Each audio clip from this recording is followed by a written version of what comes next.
Hi again, everyone. I'm Ollie Matthews. This is the Narcissistic Resistance, and this resistance video is sponsored by contribution from Kelly, and here's her story.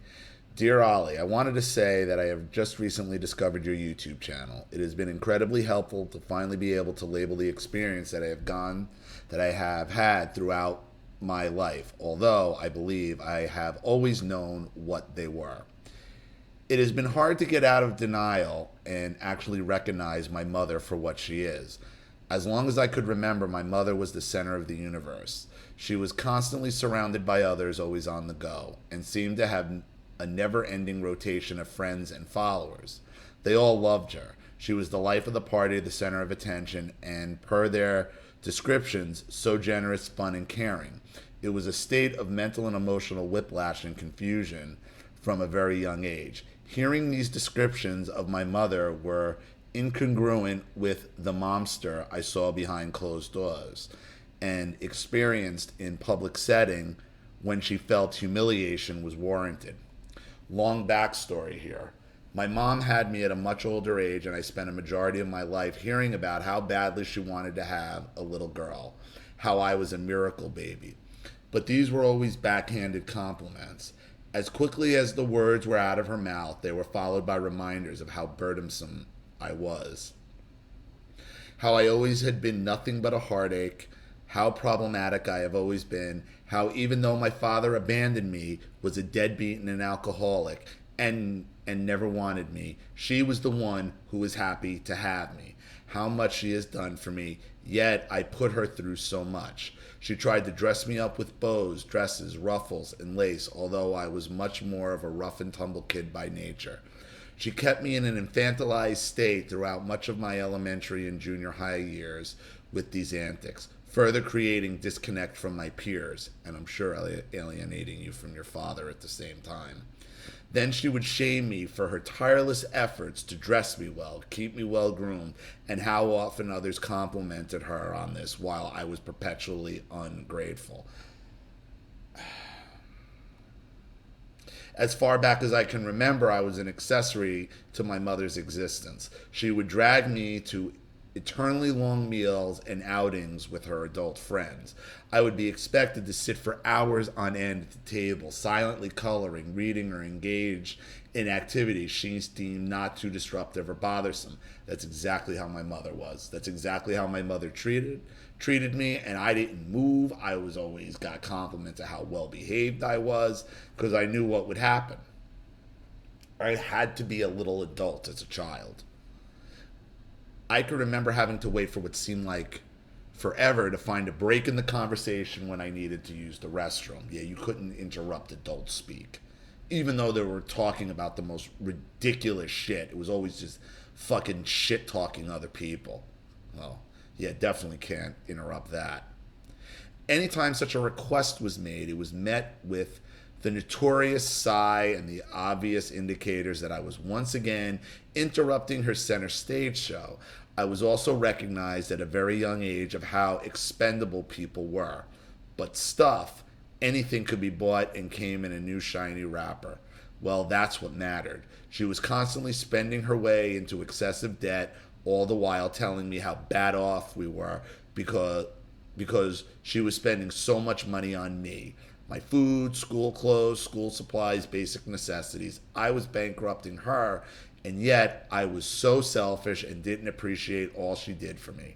I felt like a monster constantly. I was ashamed, embarrassed, guilty, and miserable, and perpetually repentant for my existence. I know how that feels. It's all to make you feel like you're a piece of shit, and without them, you'd be nothing, and you owe them. You owe the narcissist nothing. Nothing. They want to fuck up their life and then blame you for it, for all their bad decisions. At the age of 3, I remember making funny faces at myself in my mom's rearview mirror. She flew into a tirade about how vain I was and how bad people were obsessed with their appearance. I believe that was the moment that she realized I was beginning to recognize and develop a sense of self. She was quick to try to squash it. From that point on, she never stopped. The moment started almost 3 decades of abuse at her hands.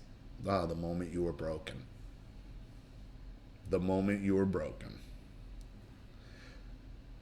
While she was rarely physical, she was continually emotionally and mentally abusive. As I began to find my voice, she launched the most impressive smear campaigns.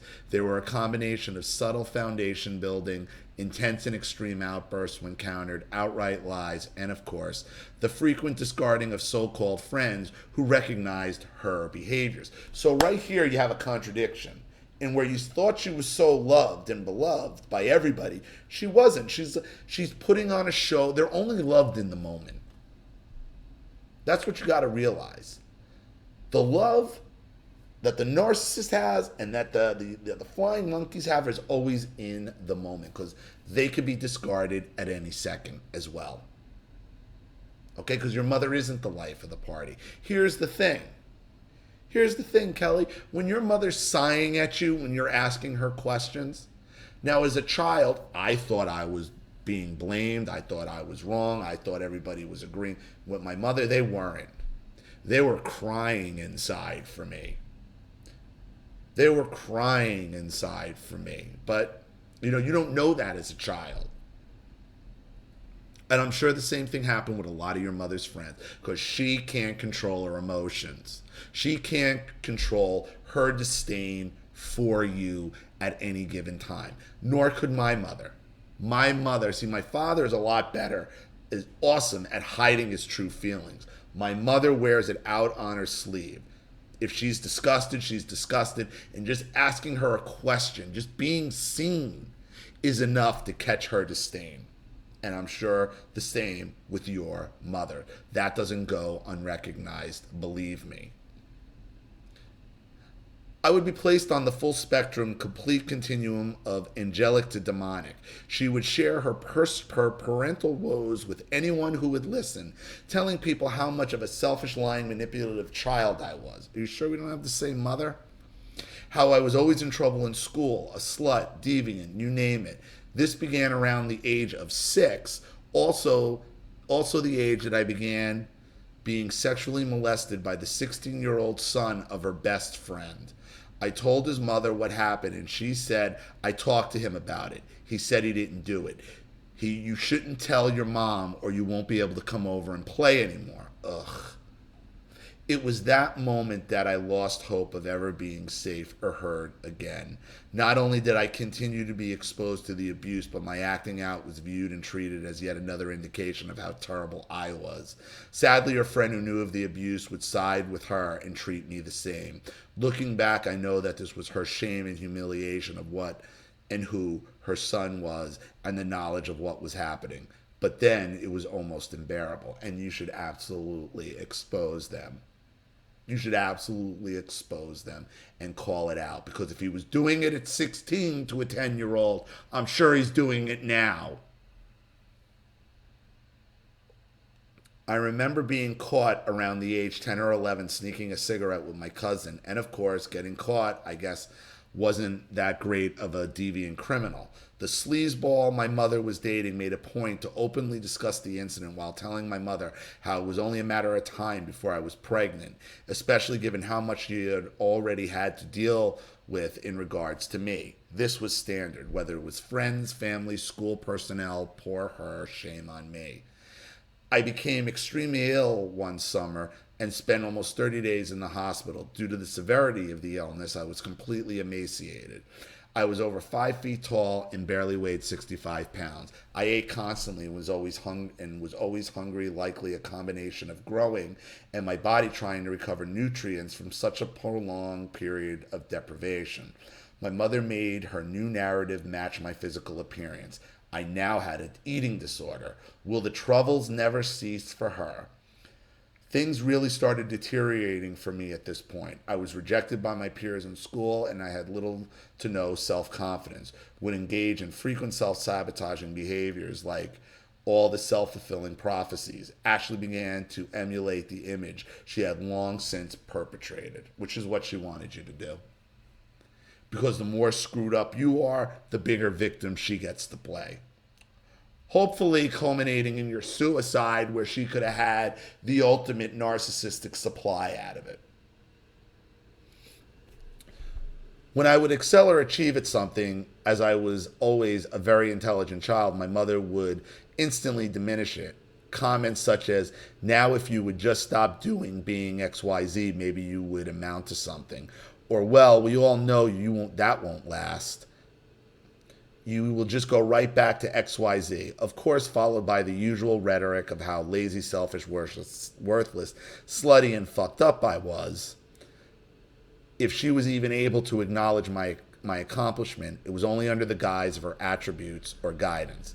I got that from her. She was always very smart. She was good at X. I was able to do it because of her. Blah blah blah.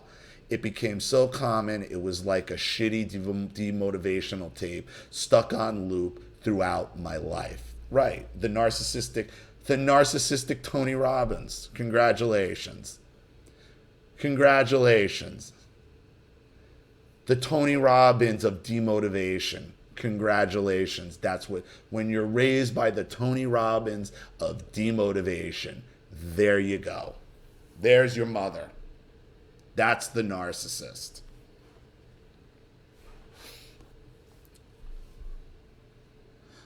That's what they are. The narcissist is the Tony Robbins of demotivation. Just ruining your shit. You can't do it. You're not good enough. You're dumb. You're ugly. You're stupid. You're slow. You're slutty. You're a whore. Whatever it is, it doesn't matter. Demotivation.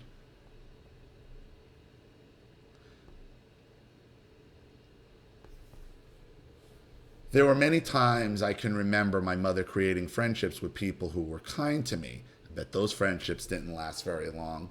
These individuals would include me in activities, engage me in conversation, and model kindness and caring. This must have made my mother crazy, just as quickly as they would come into my life, they were gone with explanations as of they were perverts, they were white trash, they were tightwads, they were fake phonies, they were, well, you get it. She was the perpetual victim to all these so-called villains. Looking back, I believe she had great fears that they did or would see through her facade of bullshit and recognize how toxic she was, or they already called her on it. She kept me in a constant state of isolation. If there was anyone I could have reached out for help, they were part of the problem, already believed me to be the issue, or they weren't around for very long.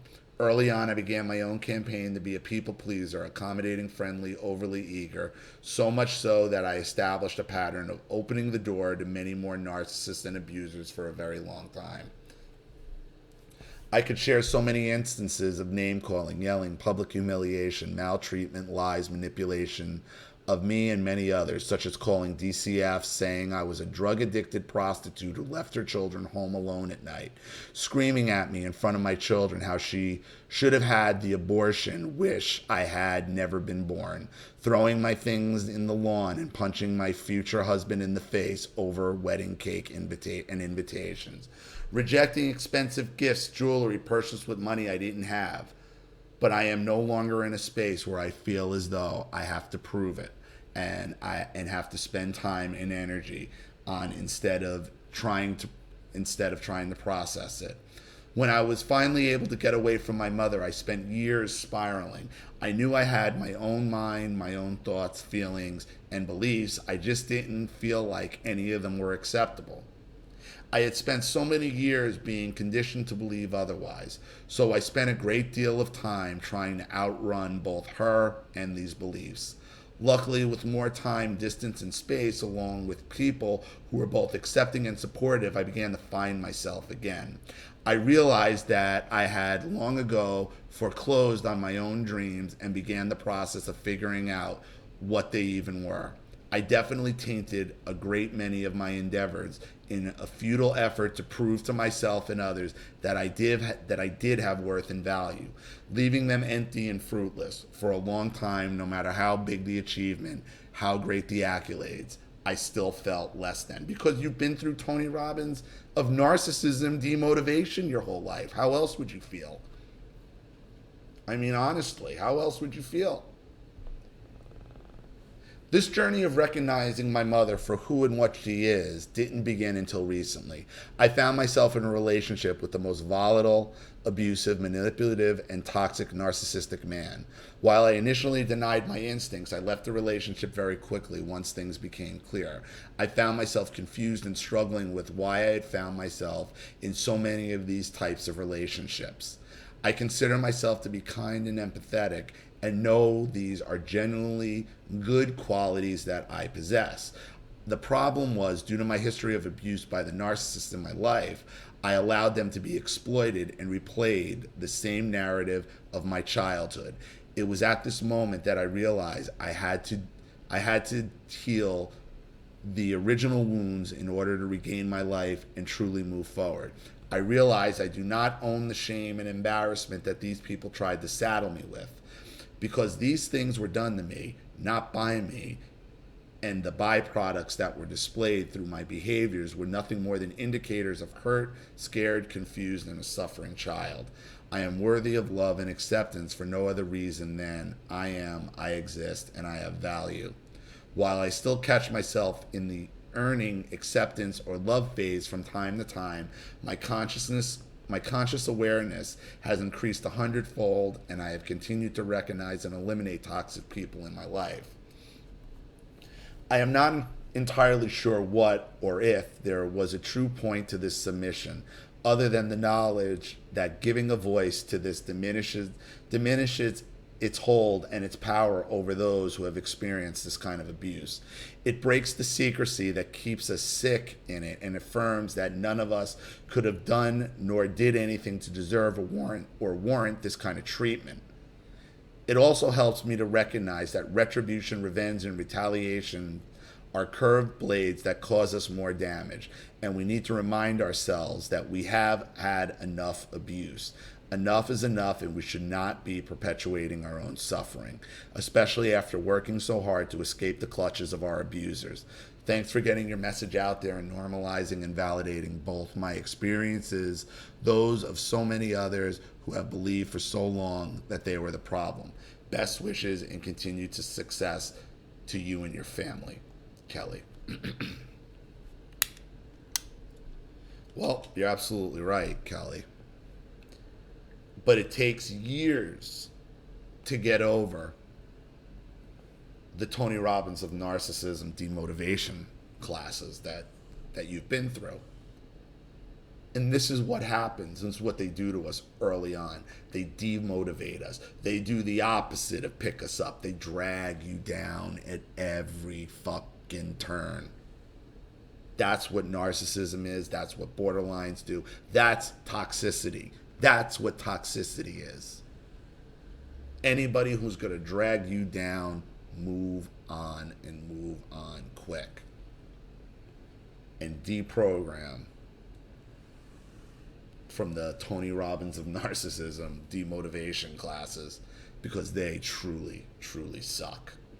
So, thank you so much for your contribution, Kelly, and thank you for your story. I really appreciate it. I hope this helps.